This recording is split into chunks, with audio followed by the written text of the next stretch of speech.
Bismillahirrahmanirrahim. Assalamualaikum warahmatullahi wabarakatuh.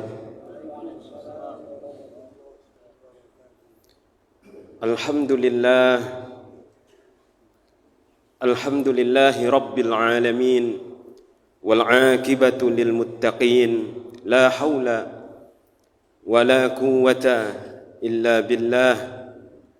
Amma ba'du. Al-Mukarram yang saya muliakan, pengurus Masjid Agung Ar-Rahman, alim ulama, tokoh masyarakat, cerdik pandai. Terkhusus yang sangat saya muliakan adalah ayahanda, ibunda sekalian, jamaah salat zuhur, hamba Allah yang dimuliakan oleh Allah Subhanahu wa ta'ala dengan cahaya iman di dalam hati. Semoga cahaya ini bisa kita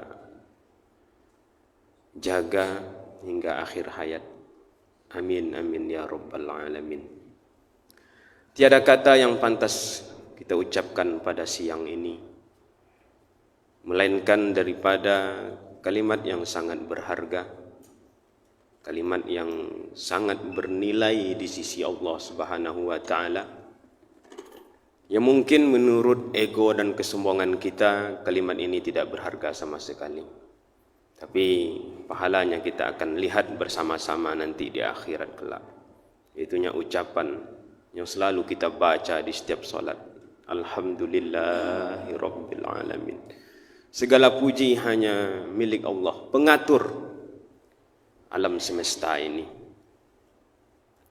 yang telah memberikan kita taufik sehingga tergerak pula jasad, anggota jasmani kita ini untuk menundukkan hawa nafsu kita di masjid yang sangat kita cintai ini, menundukkan kesombongan dan ego kita di masjid ini.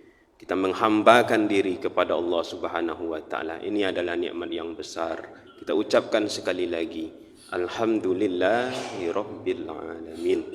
Selanjutnya salawat dan salam selalu tercurah kepada suri tauladan kita, manusia yang seharusnya kita contoh perilakunya, akhlaknya, budi pekertinya, Nabi Muhammad sallallahu alaihi wa alihi wa sahbihi wa sallama. Ayahanda, ibunda hamba Allah yang dimuliakan oleh Allah Subhanahu wa ta'ala, pada zuhur ini kami sangat berterima kasih sekali telah memberikan waktu untuk berdiri di depan ini, sama-sama kita mengkokohkan keimanan kita kepada hari akhir, yaitu hari kiamat. Oleh karenanya hamba yang lemah ini mengutip ayat di dalam surah Maryam ayat yang ke-86. Yauma nahsurul muttaqina ilar rahmani wafda wa nasukul mujrimina ila jahannama wirda. Dua ayat saja. Semoga dua ayat ini mampu memotivasi kita, mendorong kita untuk menyiapkan bekal di dunia ini, karena bekal tak bisa lagi disiapkan ketika kita sudah masuk ke alam kubur, ketika kita sudah ditanam oleh saudara-saudara kita yang hidup, ditanam dalam kubur. Tak bisa lagi kita cari bekal. Selagi hidup inilah kita berusaha untuk selalu mendekatkan diri kepada Allah Ta'ala. Petunjuk kita adalah Al-Quran. Semoga ini bisa memberikan petunjuk, memusnahkan ego dan kesombongan kita di dunia ini, sehingga menghambakan diri juga kita kepada Allah Ta'ala itu. Yauma, mimnya itu berharkatkan fathah ya anda ibunda. Berarti di situ ada rahasia. Uzkur ayyuhal akil. Ingatlah wahai orang yang memiliki akal, yang bisa menggunakan akal pikirannya. Begitu. Apa yang harus diingat? Manusialah yang bisa berpikir ini. Adapun hewan tak bisa dia berpikir. Nanti hewan pun juga dibangkitkan di padang mahsyar. Hewan pun menjadi tanah. Maka ketika itu orang-orang yang ingkar di muka bumi ini mengatakan, wa yaqulul kafiru ya laitani kuntu turaba. Orang-orang yang ingkar mengatakan ketika melihat para binatang hewan itu menjadi debu, andaikan dulu kami adalah turaba, debu. Tak mendapat tanggung jawab di akhirat dah. Namun kita ini memiliki akal, memiliki pikiran untuk bisa melihat kekuasaan Allah Ta'ala, betapa banyak orang yang sudah mati. Giliran kita lah nanti yang mati itu lagi. Harta takkan bisa menolak daripada kematian itu. Betapa banyak orang berobat ke Malaysia, berobat ke Singapura, berobat ke Jawa, macam-macam. Tapi mati juga. Ternyata duit itu tidak bisa menambah umur. Kita berpikir juga seperti itu. Apa yang harus kita pikirkan yaumah, hari kiamat? Apa yang terjadi pada hari kiamat itu? Nahsyurul muttaqin. Kami mengumpulkan orang-orang yang bertakwa. Ini tandalah bagi kita, ya anda ibunda. Tanda kita ini adalah orang-orang yang bertakwa, orang-orang yang takut kepada Allah Ta'ala. Kita tinggalkan urusan kita. Banyak urusan yang belum selesai. Kita tinggalkan. Azan berkumandang, Allahu Akbar, Allahu Akbar. Datang kita ke masjid ini.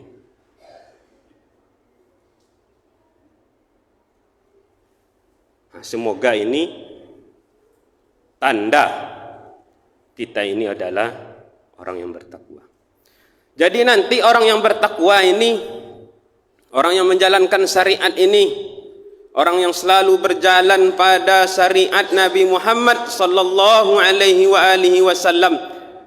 Tak usah banyak-banyak amal ibadah. Salat 5 waktu ini saja kita kerjakan.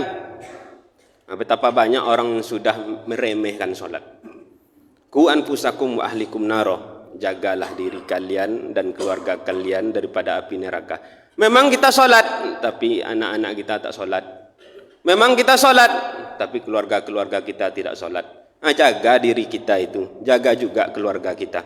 Kalau kita ingin kebaikan terhadap diri kita, begitu jugalah hendaknya kita ingin kebaikan bagi anak-anak kita, cucu-cucu kita. Ajak mereka untuk solat. Di akhir zaman ini banyak orang meninggalkan solat tuh. Tidak berarti solat itu lagi. Tapi banyak juga orang pergi umroh. Hanya umroh kok bisa dibangga-banggakan, bisa diciton-citon kawan, bisa di apa namanya itu, di pabagan kawan duduk ngopi. Sama itu dengan jam baunya kan. Dibagan-bagan jam, baju bau, mobil bau, dibagan-bagan. Umroh macam itu. Bagi orang yang tidak ikhlas. Tapi solat ini apa yang harus dibanggakan? Tidak ada bisa yang dibanggakan solat kecuali antara hamba dan Allah Subhanahu wa ta'ala saja. Itulah orang-orang yang bertakwa. Dikumpulkanlah orang-orang bertakwa itu nanti. Untuk apa? Ilar rahmani, berjumpa dengan Allah Subhanahu wa ta'ala. Rindu kita kepada Allah ta'ala di dunia ini. Berjumpalah kita nanti di surga. Bagaimana kondisi perjumpaan itu? Wafda. Wafda ini berombong-rombong berkendaraan. Touring, wafda, berkendaraan. Butuh kita kendaraan di dunia ini? Butuhlah. Banyak orang yang mengangsur-angsur kendaraan sekali sebulan sekian juta, karena butuhlah kendaraan itu di dunia ini. Tak terbayang oleh kita nanti kalau kita di padang mahsyar tak memiliki kendaraan. Kendaraan itu tidak bisa dibeli, hanya bisa dibeli dengan rasa takut dan amal soleh kepada Allah Subhanahu wa ta'ala. Terakhir, wa nasukul mujrimina ila jahannama wirda, dan kami menghalau, mengembalakan, macam sapi dikembala-kembalakan, orang-orang yang ingkar di masa dunianya. Menyembah kepada Allah Ta'ala, ego, sombong, merasa berkuasa, merasa memiliki semuanya, bisa mengatur semuanya. Yang bisa mengatur tu Allah Ta'ala, awak kau apalah. Jadi ikut-ikut je hawa nafsu tu. Wa nasukul mujrimina.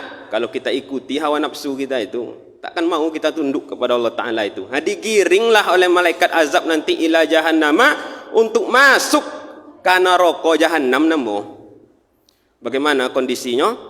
Wirda, berjalan kaki. Orang yang berjalan kaki menempuh perjalanan yang sangat jauh, lagi kehausan. Maka makna tafsir wirda tadi itu berjalan kaki sangat-sangat haus sekali. Itu kondisi orang yang ingkar. Oleh karenanya marilah kita menyiapkan bekal di dunia ini, beramal soleh, kita melaksanakan solat, berbuat baik, menunduk-nundukkan juga hawa nafsu kita itu di dunia ini, menghambakan diri kepada Allah Subhanahu wa taala. Dan semoga dua ayat ini mampu memotivasi kita untuk sadar bahwa kita itu akan menjalani kehidupan setelah kematian. Terima kasih banyak ayahanda ibunda, mohon maaf atas kejanggalan yang saya sampaikan.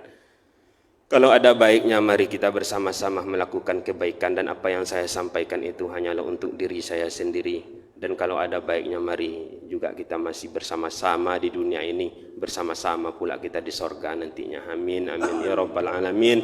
Wa sallallahu ala sayyidina Muhammadin nabil ummi wa ala alihi wa sahbihi wa sallam. Walhamdulillahi rabbil alamin. Assalamualaikum warahmatullahi wabarakatuh.